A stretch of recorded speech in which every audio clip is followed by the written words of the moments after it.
From WHYY, it is Hittin season. Hey there, podcast pals. I'm John Stolnis from The Good Fight. You can follow me on X and Blue Sky at John Stolnis. Coming up, a very, very newsworthy Sunday in Philliesville, as the Phillies did sweep the Pirates thanks to a historic Major League debut from Mick Abel, but the Phillies also with some devastating news before the game on Jose Alvarado.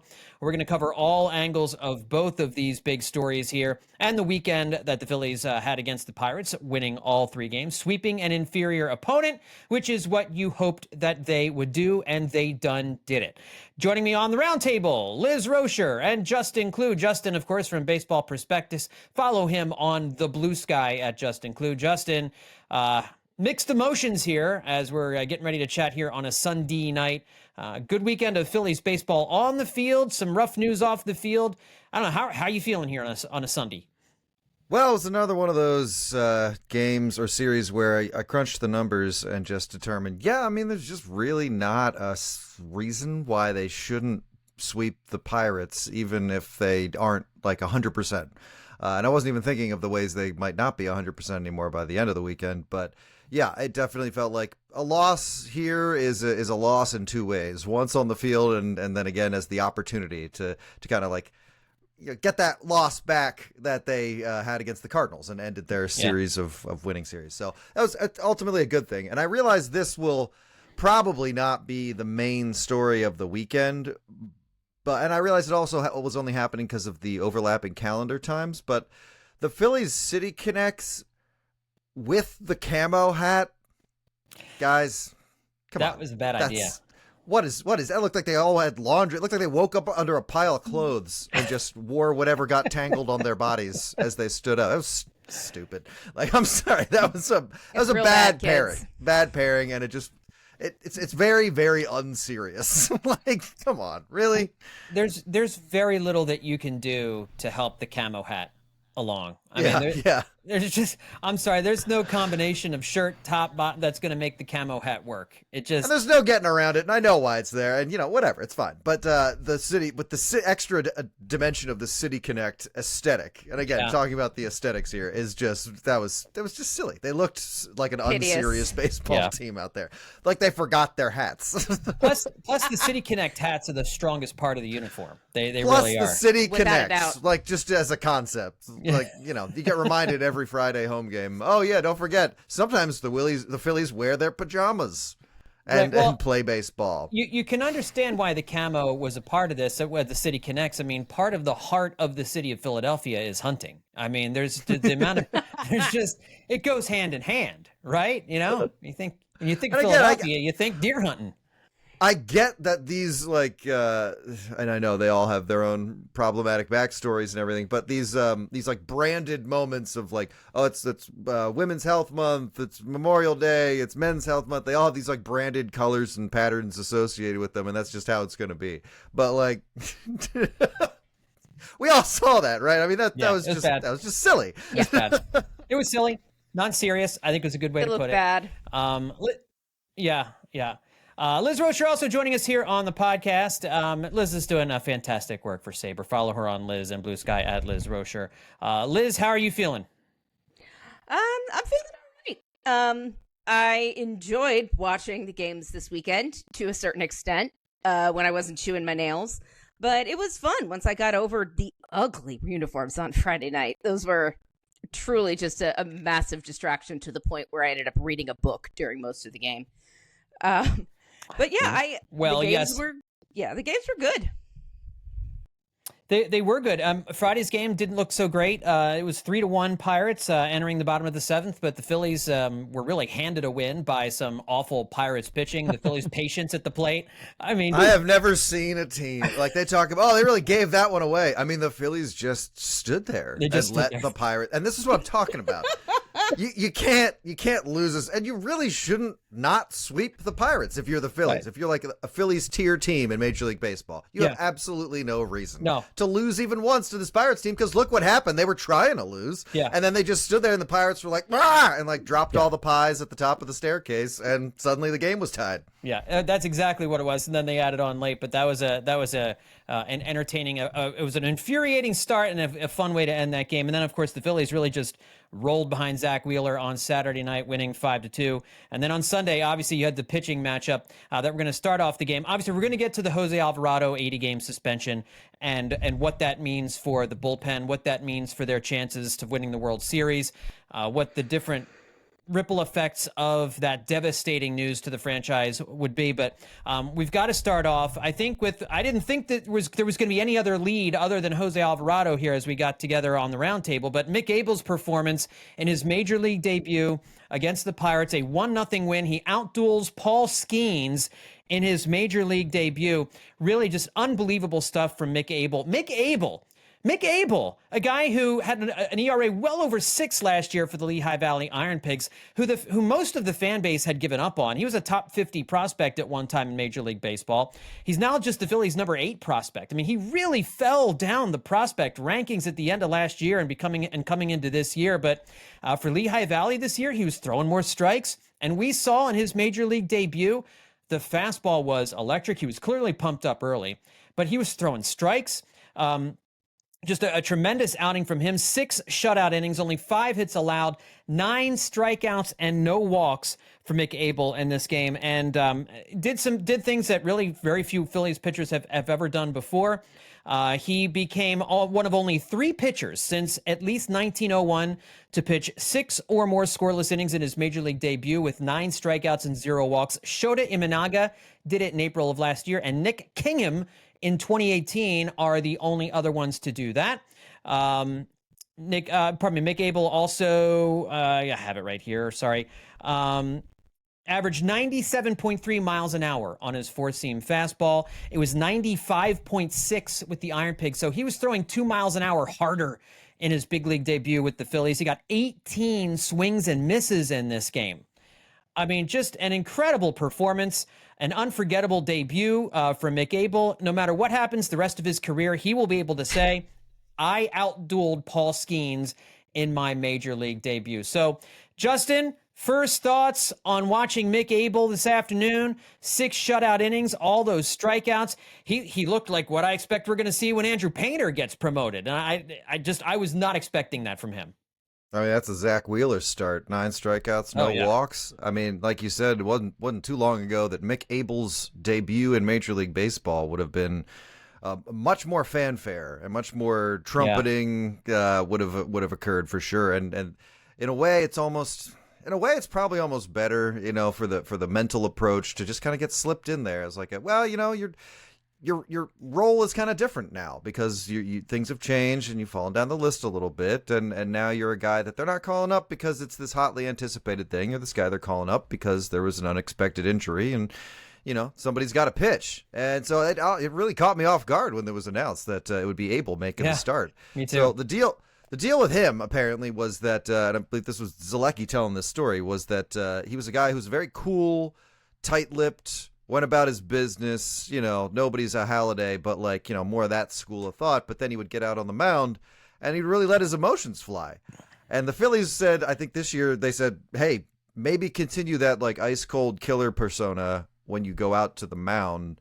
And that's kind of been the change this year. He said he'd really been through it a lot. He'd thought about who he was and really gone through some mental gambit and came out the other end. And this year it's been a lot more effective. His mental approach has been better. And as usual, as the Phillies have proven, the answer to mental health lies in doing what any therapist would tell you to do, crushing your feelings down until you can't feel them because your boss said to.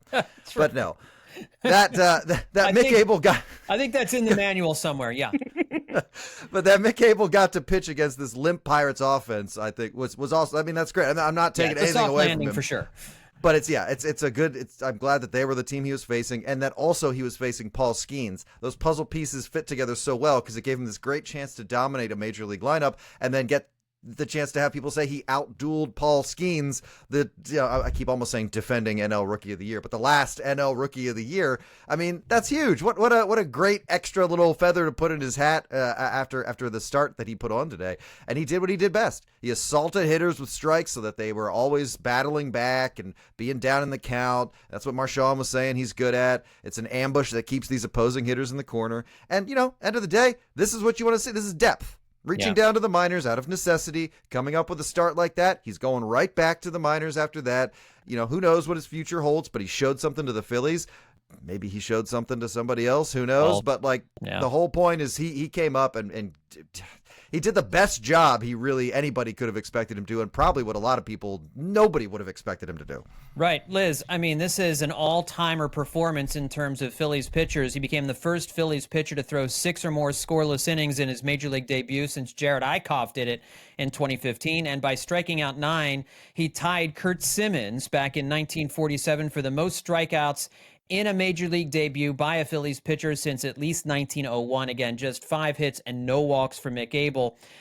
This obviously has to give him a ton of confidence as he heads back down to the minors. And we'll talk about the fact he's going back down to the minors here in just a second. But your thoughts on his debut here on Sunday? He was super fun to watch. I really enjoyed it. For me, someone who looks at the emotional aspect a little bit more for guiding my feelings, it was really exciting to watch his family in the stands losing their mind. I'm assuming that's who they switched back to every time he did something cool, and they were losing their minds. And I just thinking about that moment, watching your son, your brother, your cousin, whoever it is, actually notching themselves space in Phillies history, especially after, the rough couple of years or, things being not quite the way he probably would have wanted them last year. It felt, I guess he must have felt incredibly vindicated. That feeling, I'm going to guess he's going to float his way back to Lehigh Valley, because he's down in Lehigh Valley, but now he knows he can do it. Yeah. He's made it at the big league level, and he's shown everyone that he's someone to watch out for. Now, of course, that's going to mean everyone the next time he's going to make a start is going to know a little bit more about his arsenal. But that comes with the territory, and I'll be excited to see what he can do to keep everybody guessing. Well, with his fastball, an extra 2 miles an hour better than it was in the minors, I think that's obviously a big deal. I mean, he was throwing things by people in that outing here on Sunday. Whether he can replicate, it was nasty, and whether he can replicate that when the adrenaline isn't there for his major league debut, we'll see. And we'll see when he comes back up to the big leagues, because like you mentioned, this was just a spot start. They're going to send him down to the minors, and it sounds like we haven't even mentioned the fact since we last did a podcast that Aaron Nola was placed on the injured list. That came out after you guys recorded on Friday, that Aaron Nola is going to be on the injured list with an ankle injury. I want to talk about that a little bit too, the timing and all that, and the thinking behind the Aaron Nola situation. But you have another guy now, and I think it'll be interesting to see when he gets called back up, because Taijuan Walker is going to be the guy now to assume Aaron Nola's spot in the rotation. They wanted to give Taijuan Walker a little bit more time to stretch out and be ready for that next turn in the rotation, which is why they brought up Mick Abel for this start. But I was wondering, Liz, at a certain point in this game, would they change their plans? Because, even with the Jose Alvarado situation now, that could... Does that mean maybe you want to keep Taijuan Walker in the bullpen to kind of give you some more options down in the bullpen? And the way Mick Abel pitched here on Sunday, I have a hard time going from Mick Abel to Taijuan Walker in the starting rotation. I would far prefer to see Mick Abel make another start than Taijuan Walker get another turn through the rotation. You think the Phillies are playing this smart by sending Mick Abel down to the minors and having Taijuan Walker assume Aaron Nola's spot in the rotation for now? I think it's probably the best they can do. I think they don't want to mess with Abel too much. I think they want to keep him on a regular pace. I think they've seen some decent stuff from Walker in the bullpen, but I don't know if having Walker there really means that they'll have another option. I think he's been used in long relief a couple of times now, and just occasions for those haven't come up very often. So I feel like they think he's probably better off in the rotation so he can get some regular work. Now, granted, this is not the minors, and we should not be, keeping guys in the rotation so they could get regular work, because it's the major league level. Right. But they are sort of stuck, between a rock and a hard place. they could keep him up, but I don't think they really want to do that with his development. But, setting him down definitely means we're going to see some Taijuan Walker. Yeah, I mean, Justin, I hear what Liz is saying there, but in terms of his development, I mean, he had a full season at AAA last season. It would seem to me now this is the time that you would establish yourself as a big league pitcher. I mean, he's entering his mid-20s at this point. Like, I think the original thought was that he would be a big league pitcher by this point, that maybe this major league debut probably under ideal circumstances, had he not had such a terrible season last year, would have happened a season ago. So now he arrived, he had this great debut. I don't know that I understand sending him down to AAA. I don't understand why not just keep Taijuan Walker where he is. I know you're paying him a lot of money, but given what we saw, plans can change. I mean, maybe that's what you told everybody you were going to do before the game started, but after that debut, that's some electric stuff right there. I'm not so sure I'm ready to send him back down to AAA, and if Mick Abel's throwing like that, waste bullets for the Iron Pigs. Yeah, I guess if they didn't feel like he was capable of making a big league start, even in a moment of necessity, there are other options where it's like, yeah, and that would have been devastatingly telling if the Phillies were like, we need somebody to make a start. And Mick Abel was like, hi. And they were like, who else is around? Anybody else down raising there? their hands? Seth Johnson, anyone? Yeah, no, I think you're right that he's definitely, like, development wise, it's not like he's at the end, but he's certainly been down there long enough. Like, the timeline makes sense for the Phillies to start treating him like a pitcher who's a part of the organization and not a minor leaguer waiting for his first big break. I mean, this has happened not in the way that it was imagined, but it wound up working out really well for the Phillies and really well for Abel. And now, he's up. He does what he did, and now he's proven, okay, I've earned another shot at least one, one more major league start for sure. Like what I'm capable, or you have a little bit better idea of what I'm capable of doing here. So he's now part of like this pool of options for them as far as pitching. And that's why I'm like celebrating the discovery of more depth. He could have come up, gotten blasted, and we wouldn't have wanted to see him again. That wouldn't have meant that we didn't see him again, but we wouldn't have wanted to see him again.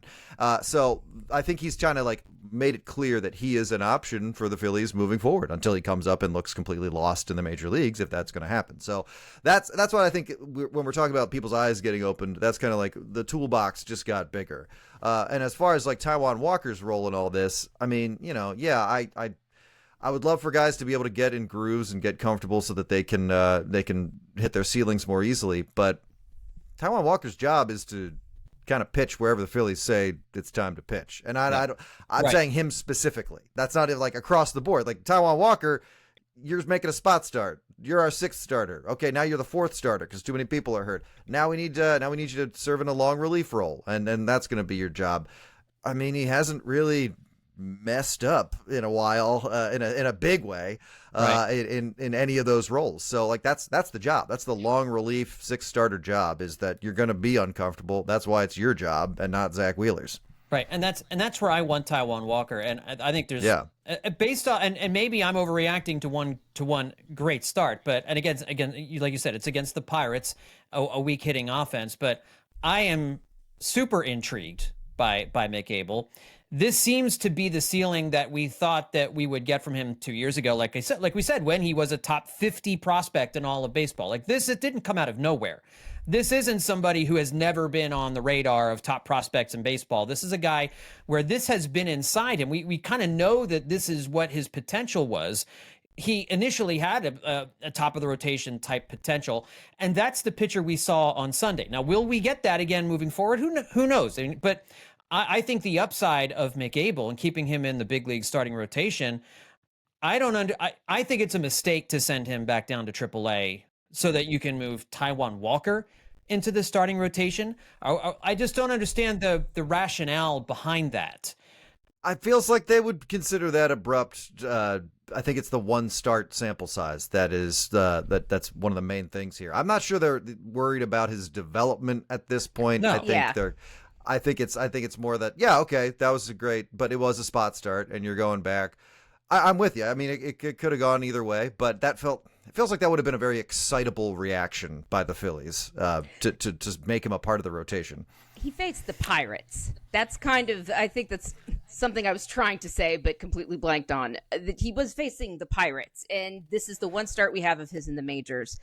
Keeping him up for another one would be nice, just to see what's going on. But, I mean, if they want to keep him, I think there are multiple reasons to send him down, least of all because if they want to use him later on in the season, which they may need to, either in the rotation or putting him wherever, when it comes to later on in September, if things are close in the playoffs, I think that is a decent enough reason to keep him down. You don't want to overexpose him. And he faced the Pirates. See, I hear that, but I disagree with that as a reason to send him down. So, yeah, you're right. He faced the Pirates. Okay, let him face someone else. Let him see another big league team. When you say he's earned another shot, that next shot, maybe it's a couple of weeks from now, or maybe it's his next start. I mean, I wouldn't be sitting here complaining if they had kept him in the rotation for sure. Yeah, I don't. Personally, I mean, we're rushing Andrew Painter to the big leagues. Like, we want to get Andrew Painter to the big leagues at, 21 years old. And he is not going to be a reliever. Ask Dave Dombrowski. No, he's not going to be a reliever. So, but with Mick Abel, there's this thinking let's not go too fast, too far, too hard. I mean, as far as I'm concerned, let him. He has had plenty of starts at AAA. And he has been progressing this year. It's not like he had a 7 ERA at AAA this year, and they brought him up out of necessity. Like they've got no other choice but Mick Abel. And now here he throws 6 shutout innings with 9 strikeouts. Like, whoa, where did that come from? Like he's pitched really well at AAA this year. To me, it seems like the natural progression is just now that he's at the big leagues, just give him another start in 5 days. See what happens. If that start doesn't go as well, okay, now you've got the flexibility. You can move Taijuan Walker down. To me, it seems like you're making an unnecessary move here, and you're potentially robbing yourself of a better option in the starting rotation. Whether he pitched against the Pirates or not, fine. Let me see him pitch against somebody else. They might have had a plan, and this all happened so abruptly that it feels like it couldn't possibly have been part of the plan. And I think a lot of what they plan with their pitching staff does have to do with squeezing as much as they can out of Taijuan Walker. And he's given them, you don't have to squeeze too hard this year. So I think they do want to get as much out of him as they can and prove, that he was worth that money. But if that's the reason, it's a terrible reason. Well, there's obviously more than one reason that all of this has happened. I think everything we're describing is a factor that kind of pushed it in one direction or another, and ultimately the Phillies decided that he was better off down in the minors based on what they were planning to do moving forward. But you're right. That's what I keep almost saying and then forgetting to say is that, beating the Pirates, level 1. So give them a start against another team, a better team. It's not going to be hard to find one. And then see what happens. And then you're eliminating it was just the Pirates argument if he exceeds, right. if he does well again. So, that argument makes sense to me too. So let me ask you guys this. We know the Phillies, and we're going to talk about Jose Alvarado in just a second. We know the Phillies are going to be looking for relief pitchers at the trade deadline, high-end relief pitchers to try and replace Jose Alvarado. Do you see Mick Abel now more as a piece that will help the Phillies at the big league level this year, or as something that will help them more at the trade deadline this year, Liz?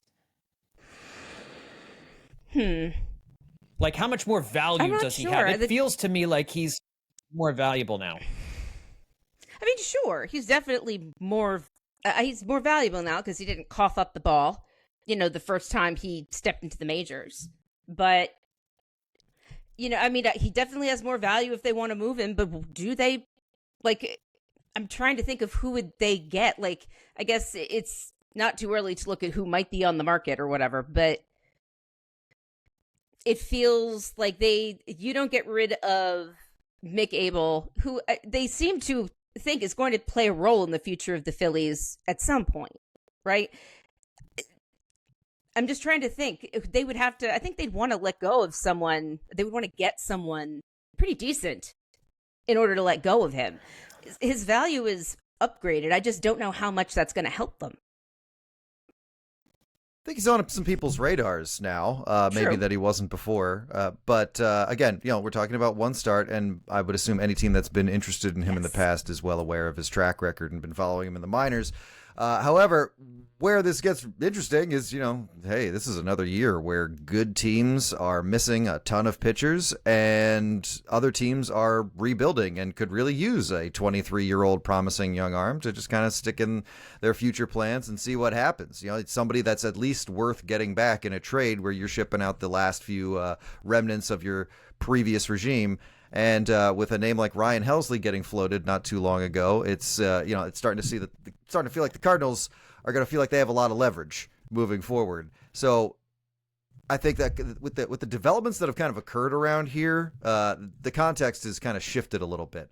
Now the Phillies are a team that haven't won the World Series in 3 tries, are making this season all about that, have taken this new business-like approach to getting back to the World Series. They really hadn't had a whole devastating injury subplot yet. They've missed a couple of guys for a couple of weeks, and guys have been banged up and stuff, but it really hasn't been something like this 80-game suspension for Jose Alvarado. So suddenly you're like, all right, look, that shortage of that guy we didn't sign in the winter now feels like there's 2 guys missing out there, and you got to find somebody, at least one somebody, to cover that. Now is your willingness to spend a little wider because this is year 4 of an attempt to win the World Series. And so guys like Mick Abel, okay, now I guess, are we willing to trade Mick Abel? And now he comes up and pitches like that. Now are other teams willing to trade for Mick Abel? Is he somebody that now they will want to include in deals moving forward, assuming that he continues to be as solid or impressive as he was today?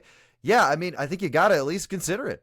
Like that, the starting pitching is strong. Part of depth is that you can draw from it to strengthen other areas of your team. And right now, the bullpen is an area of need for the Phillies, and it became a much deeper and more serious area of need without its best pitcher in there anymore. So you got to at least be considering it, and you got to be able to connect the events of recent times to see that, yeah, this is something they got to be thinking about, right? Yeah, I think so. And that's going to transition us into our next area of conversation, which is what I thought we were going to talk about to start off the show today. And that was, of course, Jose Alvarado, suspended for 80 games by Major League Baseball. And the real kicker is banned from the postseason this year. This is the same penalty that Jurickson Profar of the Atlanta Braves got when he was suspended 80 games a few weeks ago. Is that new? You know what? I think you're right. It doesn't feel like that this could have just been introduced this year. I don't remember a performance-enhancing drug suspension of 80 games resulting in a player being suspended for that year's playoffs. They said that the rule was if it happens in season, they're suspended for the playoffs. Oh. But I have to feel like there have been players over the last couple of seasons that received these suspensions, and I don't remember them having to miss the playoffs as a result of it. It would depend on whether or not they were on playoff teams. And I think that's kind of the key. Because I need to look at a list of, who the recent guys who were, who were recently popped, over the last couple of years. But, I not all of them are on the good teams. No. Yeah. Who was the last Phillies player to get, Phillies big role player to get suspended for something like this? I remember Chooch got dinged the last at one I can point. remember is Chooch. Yeah. I know that there was and then there was some randos. Not too long ago. There was Daniel Stumpf. Daniel Stumpf was a reliever who got who got suspended for sure. He was using the ex-German Olympic team steroids. Oh, that's that the they good got stuff banned right for. there. Yeah, that's like East the German. Hydra East super German, serum sorry. there. Yeah. That's the good stuff.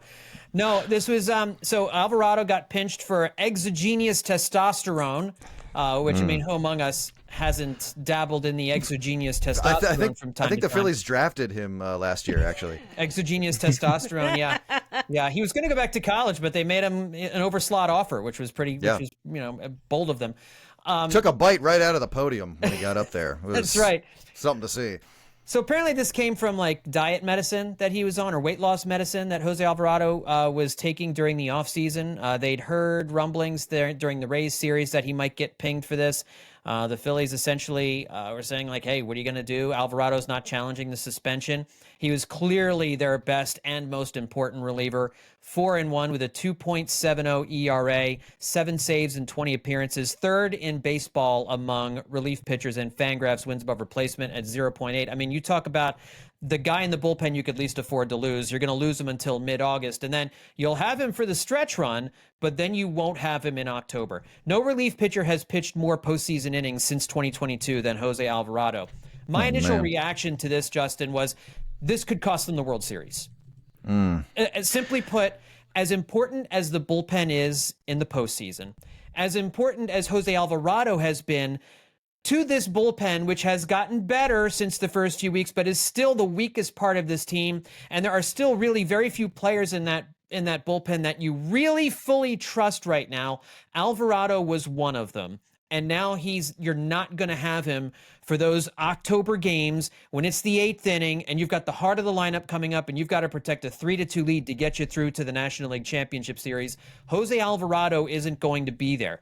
Who's going to be there? They're obviously going to make an addition or two at the trade deadline. We are now really feeling the effects of Dave Dombrowski and the Phillies not getting an additional relief pitcher this offseason at this stage of the game. Nobody could have predicted Alvarado would get suspended for 80 games, and that you'd be missing for the playoffs. But Justin, that was my initial reaction. Like, this is a move that could cost them. This is not a move. This is something that could cost them the World Series. Is that an overreaction? Well, I just reached a point in my life where I stopped being able to think like that. So I take solace in the idea that we will never know if what you're saying is a true statement or not. Because, let's say he's not there. The Phillies blow something late with somebody that should have been Jose Alvarado. But who knows? You could say that he blows that situation too, just because, because you don't know. So again, just remember, take solace in that you have no idea. All right, now that we got that part out of the way, everybody freak out and run around screaming because that's totally on the table here. Absolutely, when you have a guy like Jose Alvarado with the experience that he has and the skill that he's shown this year and that he has been so much better this year and really tightened things up, I mean that's a huge loss. I don't want to make this whole episode about how lousy the Pirates are, but this bullpen is now going to be a test of what this bullpen can handle without its top contributor, just like the offense did when they lost Bryce Harper for a while a couple years ago. And they're fortunate that the first level of that test was against one of the weakest offenses in baseball. It was great to see them hold a 1-0 lead. I don't think there's many teams that this bullpen without Jose Alvarado in it can keep from scoring one run through multiple innings, making today's sweep of the Pirates into a big win. Yep. So who knows what lies ahead on the road? What's coming next? Maybe the offense kicks it into gear again and scores enough to keep games from getting too interesting so the bullpen doesn't have as much pressure on it. Maybe we see some of the looser bits in this bullpen tighten up like Jordan Romano has. Yeah. Or maybe the Phillies can adjust to this. And by the way, when we talk about X factors that you can't plan for and chaos and baseball being impossible to control or truly build a plan for, this is what we're talking about. No one would have thought the Phillies' most irreplaceable reliever would suddenly disappear and not be an option in October. The Phillies sure didn't, because as we're saying, they took a conservative approach to the bullpen and, thought there's no reason to think that wouldn't be enough. And now they got to scramble. It's unfortunate and chaotic, and it's baseball. But something else I noticed about this, just in the overall coverage of it, and I guess this isn't to be expected and not even super distinct, but it just kind of struck me that there was an abrupt kind of coldness to this a bit. The whole Alvarado, the suspension, it's happened, he's gone. By the time the Phillies were talking about it, Alvarado was no longer in Philadelphia. As you said, John, there was no appeal made, no claims of innocence. He was just suspended. He was no longer in the city. And Rob Thompson's like, it sucks, but we got to move on. It was like a Simpsons monorail. Ain't no Jose Alvarado here, and there never was. And they slammed the shutters shut. Yeah, but then his banner's still hanging up in the concourse. So the Phillies chose to put a lot of faith in themselves, which I was like, that's good. I want them to trust themselves as they were making these definitive moves in the offseason. And those moves are continuously being evaluated to this point. We're kind of going up and down a little bit on some of these guys, but things have changed, as to our perceptions of Romano and Kepler over the season. So, but now they're not going to be able to choose to take that approach. Now they have to, really make a bigger move here than just go, well, what if we just got a Rule 5 guy or grabbed a little, this guy off waivers who was hurt last year. I don't really think that's the move here.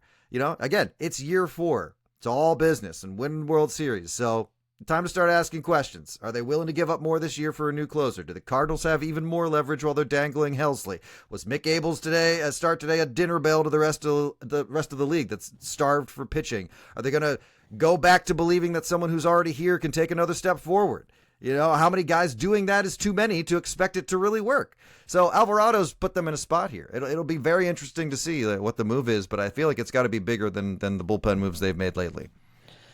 Yeah, Liz, I mean, respond to anything Justin just said there too, but I just want to get your take and your level of concern over losing Alvarado and whether, do you agree with me, this could be a potentially World Series altering happenstance that the Phillies are engaged in here?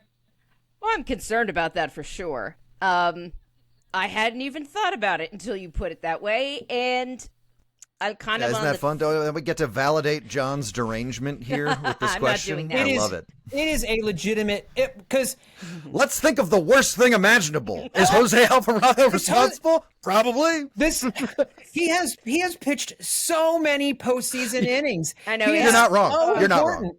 You're not overreacting. I hope I'm not making it seem like you are. It's just like, yeah, let's go straight. And why not go straight to the World Series? Because that's what everybody's thinking. That's what this whole season is. It's just waiting to get back. That's exactly and assuming right. We're going to have to win it this time. So why not race ahead that far and wonder how is this horrible situation going to affect that one? And it very well could.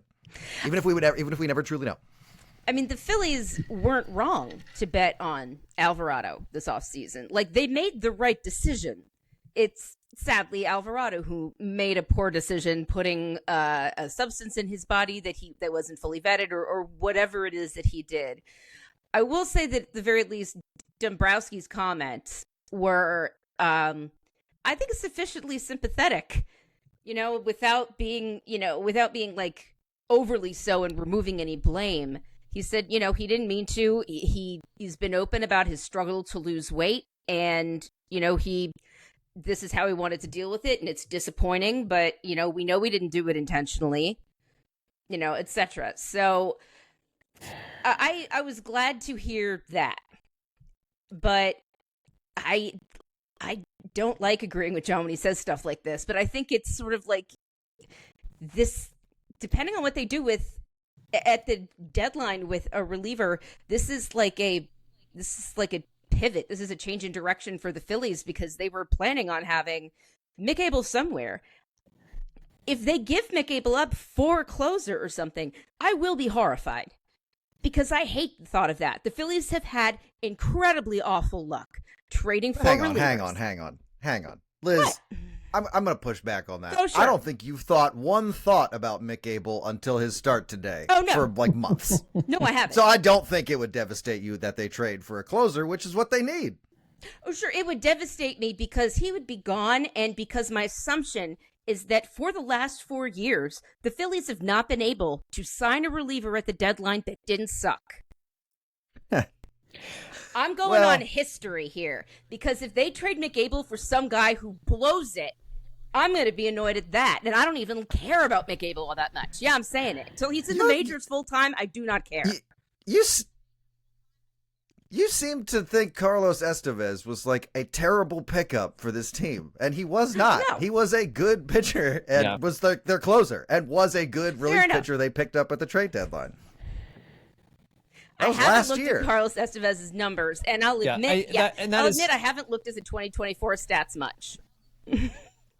And what sticks in my mind are all of the bad things. His 2024. So you're probably right. Yeah. But go ahead, John.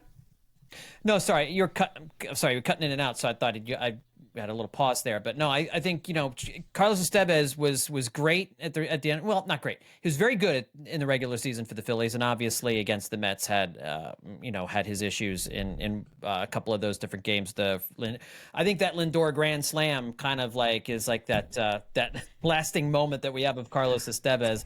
But I mean, it's clear. Here's the thing about Mick Abel and anybody else that they might. I feel like the Phillies are now more motivated, exposed. I guess is the right. Yeah, I mean, I think there's going to be more of an impetus to include a top prospect for a relief pitcher that maybe wasn't there before Jose Alvarado came around, and I think that's what we're saying here. Like, I think it's great that Jordan Romano seems to have fixed things. I mean, he struck out the side in protecting the 1-0 lead in the 9th inning. Matt Strahm has looked much better the last couple of days. Ryan Kerkering is still a little rickety. I need to see a little bit more from a Ryan Kerkering. You could really need him to step up. But they're going to have to trade one of their top prospects for a closer. Felix Bautista of the Orioles. They're having a horrible season. Would not at all surprise me if they were to swing a deal, Felix Bautista, for somebody like Mick Abel. They could absolutely use a starting pitcher, a young starting pitcher like that. Even if they're not contending for this year, they want to be ready to contend next year. And maybe they see something from Mick Abel that would make them be willing to move Felix Bautista. Because they're not moving Andrew Painter. Andrew Painter's not going anywhere. No. I still don't think Aiden Miller's going anywhere. But I think other than that, you think seriously about moving any of your top prospects for a top-of-the-line closer, 8th, 9th inning person, because you got to have that guy in the postseason. Now, does it worry me too, Liz, that reliever will go the way many other relief pitchers the Phillies have acquired at the trade deadline have gone? Absolutely. But I think you're looking for something more established and more dynamic than David Robertson. Which they didn't give up they gave up Ben Brown, who's a good looking young pitcher, but was not considered like a Justin Crawford or that level of a prospect when they got David Robertson. Like he was not an elite closer, even though he had a good season up to that point. He was nearing the end of his career. It was on the downslope. You could all see it coming. I think they're going to go get whatever the top closer is on the market at the trade deadline. My guess is the Phillies and Dave Dombrowski will be willing to surrender one of the top draft picks that aren't named Andrew Painter or Aiden Miller for that guy, whereas they wouldn't have been before this Jose Alvarado news. Well, and that's kind of the thing. Like they have to change their plans. They've had long-held plans that have included a bunch of these guys in the minors, and now because this has happened with Jose Alvarado, they're digging into their depth, which they have some of, to get a closer. I'm just not someone who is comfortable with the idea of spending a lot of money on relievers. I'm just not. I've been burned too many times. I've watched too many games, period. I've watched too many games to not be impacted by it. So I just am nervous about giving up a lot of money. And I just don't even, I don't have an idea of what closers are going to be on the market that would be worth it. I'm hoping that I'm sure that there probably will be someone, but I don't want to look at that market and be like, well, given this market and the best available here, I guess we'll give up, some big guys for this guy who's the top of these guys that are available. But how good is that guy in comparison to some of the others that aren't? Is he going to be worth that? That's my, I guess, probably irrational fear. But if the market isn't robust and they still need a closer, the price is going to be high regardless. But what's the alternative? Hoping Jose Ruiz can take a step forward and close out the 9th for you on occasion? Like, I don't see what other option you have other than make and it's unfortunate that you wind up having to trade guys you don't want to trade, but that's also, frankly, trading in a playoff race. Yeah. You're going to give up guys you don't want to give up. And I mean, from the Phillies' perspective, I don't know how closely they're clutching Mick Abel to their chest at this point, and I don't know if today did anything to loosen or tighten that grip. I don't know how strongly they feel about including Justin Crawford in a trade like that, but boy, oh boy, after all the conversations we've had about outfield help the past few years, for them to trade him for a reliever it'd be tough for people to swallow. Yeah. But yeah, I think that's ultimately the trade that they make is going to be more unpleasant than probably some of the ones they've made before, because Dave Dombrowski's gotten away with trading guys that were promising but not top prospects, and getting people back that made the team better. Not every time, but he was able to do that. There have been very few heartbreaking trades for anyone on like the mainstream level of Phillies prospects these past few years. So this will be new and interesting and different for people. And I'll also add that since you brought them into the conversation, if the Baltimore Orioles start selling in 2025, that ballpark is going to clear out, and they're going to deserbe every second of it. Well, they're going to deserve every. I'm going to go to some real cheap baseball games. I think the Orioles would be a strategic sell. Yeah. No, I hear you. But like in 2025, they would be selling instead of buying. They're probably in that case. I would consider them punting on the season, and that's another wasted year. Mm-hmm. Yeah. I think they punt on 2025 and say we're geared up for 2026. Obviously, this wasn't our year. We need starting pitching. Frankly, that's inexcusable. For this position they're in, inexcusable. They absolutely did not do enough to improve their starting rotation this offseason, and those chickens have come home to roost, and we're seeing that pretty clearly with Baltimore. And if there's a way to reload and get some starting pitching, you dangle your closer. I think Felix Bautista will get traded. I think that's absolutely going to happen, and I expect the Phillies to be involved in those conversations, no doubt about it, if and when they happen. But I'll throw one more thing at you, because I know this is something I've bristled against, and I've kind of yelled at people when they've mentioned it. And I didn't see the point of it when you still had Jose Alvarado and Matt Strahm, two really good left-handers in the bullpen. And I don't like Tanner Banks a whole lot, but he is effective against lefties most of the time. He's not a guy you want in the 8th inning or 7th inning, but he's a guy that really are the 6th inning or the 5th inning. No, Thanks for the 5th inning. Yeah, wherever. But you seem... The Phillies it's rainy or windy, kind of chilly. Day, night, home, away. Whatever. Sorry, Tanner. You're not that bad, Tanner. Tanner's Banks. doing fine. Tanner's doing fine. You seem to have now, if you're the Phillies, you seem to have a good amount of starting pitching. And now you can never have enough starting pitching depth, and I totally understand that and totally agree with it. But we're talking about moving Mick Abel back down to AAA so that Taijuan Walker can get his spot in the rotation back, or get a spot in the rotation back because of things. Would it be better to move, let's say, Ranger Suarez? I know he's in a contract year. That could cause headaches in the clubhouse, headaches with the agent and everything else. Ranger Suarez is pitching really well in his last 2 starts out of the rotation. I would hate to move him, but you're going to call up Andrew Painter. The Phillies seem to want to have Taijuan Walker in the starting rotation if there is an injury.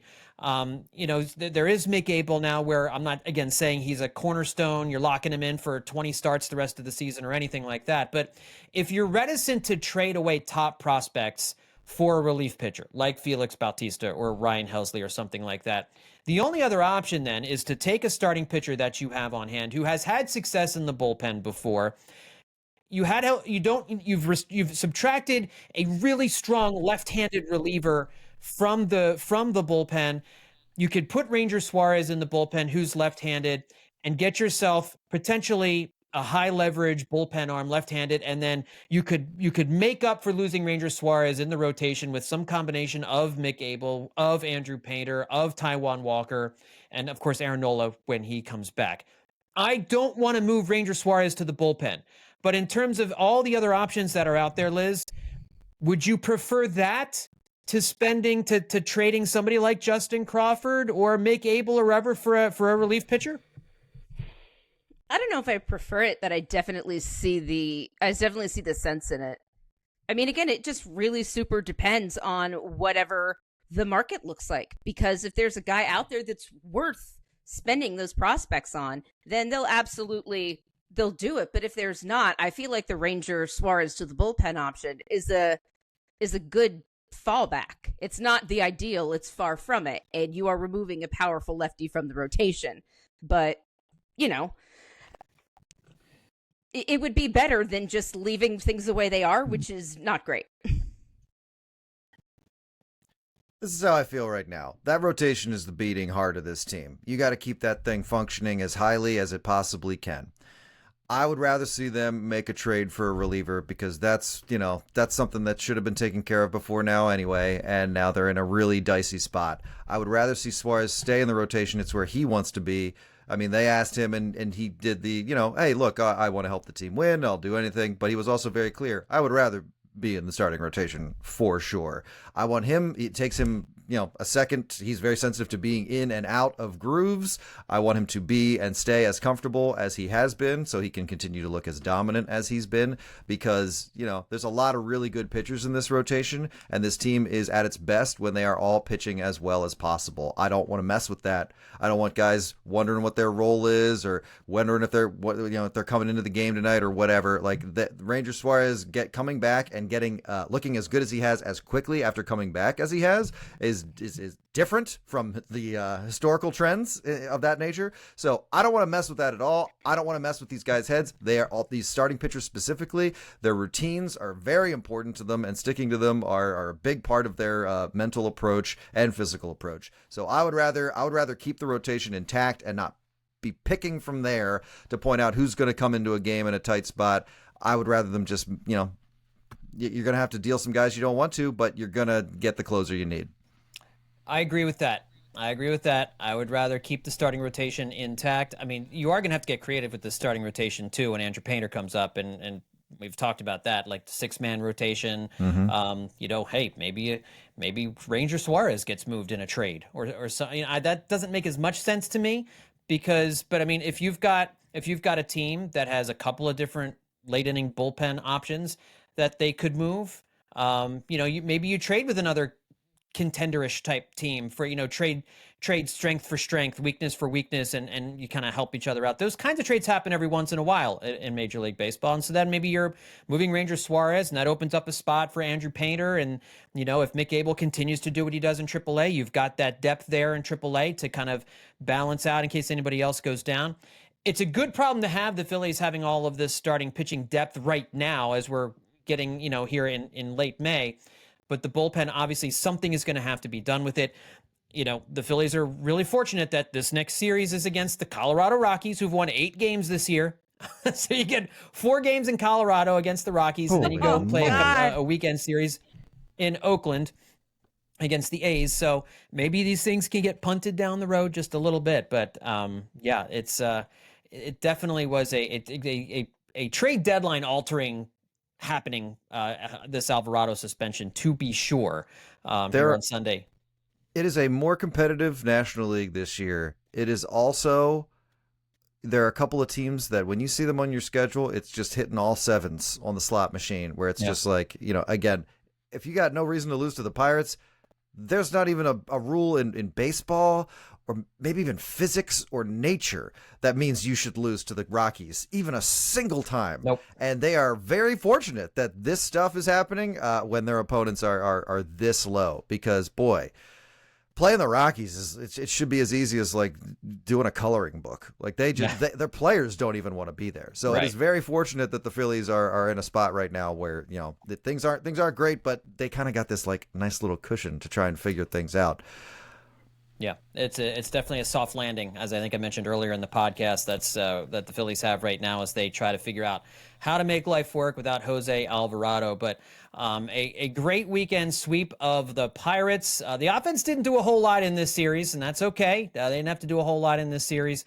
They should get their bats warmed up in Colorado against the Rockies this week. They are now 10 games over 500 on the season. As a season high for the Phillies at 28-18. The Mets are on their way to losing to the Yankees on Sunday Night Baseball. So if that score holds, it'll be, the Yankees are up 8-2 on the Mets in the 8th inning. So the Phillies will move half a game behind the Mets as they get ready to go on this West Coast road trip.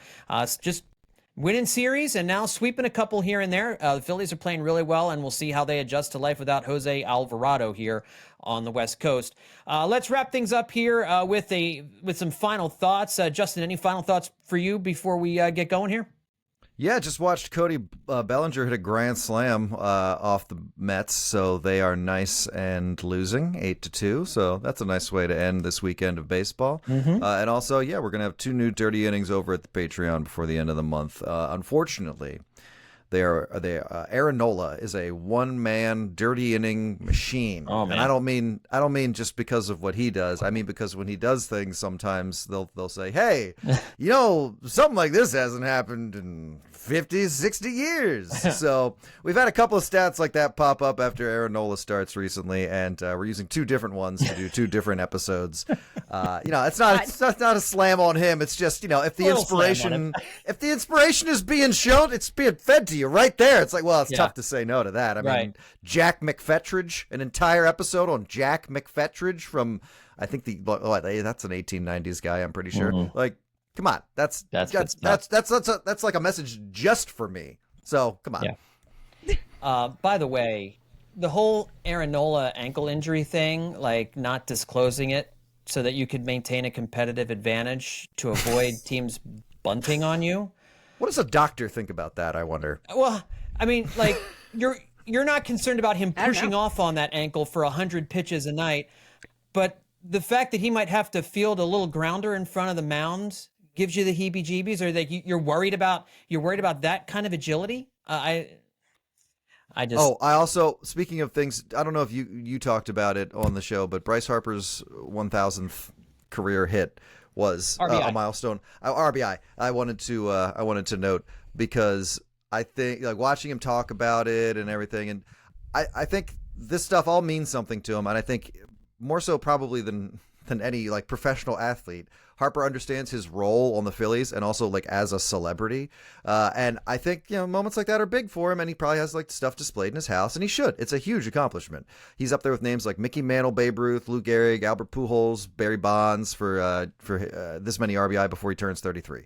And I say all that just to say, I honestly truly don't think any of that stuff matters to him anymore. Like, it's he knows how to acknowledge it, and it's cool, but, like, if he had a World Series, he'd be answering these questions with a smile on his face, because he'd have, but all he's thinking about, something's eating him alive from the inside out. Yeah. And the only thing he has left to do is the only thing this team has left to do, and I think it's the only thing he's thinking about. That's why I've been saying all year this team's winning the World Series, because I've just kind of felt that, that drive from him. It's going to be harder without Jose Alvarado. Liz, any final thoughts? Well, I'm depressed now. Thanks. I actually don't have much. Yeah. I could say more about Saber, but you've heard me say it before. Come and join. Come to our convention. Baseball Research Journal. Yeah. Yes. Come to our convention in Dallas, Texas this year.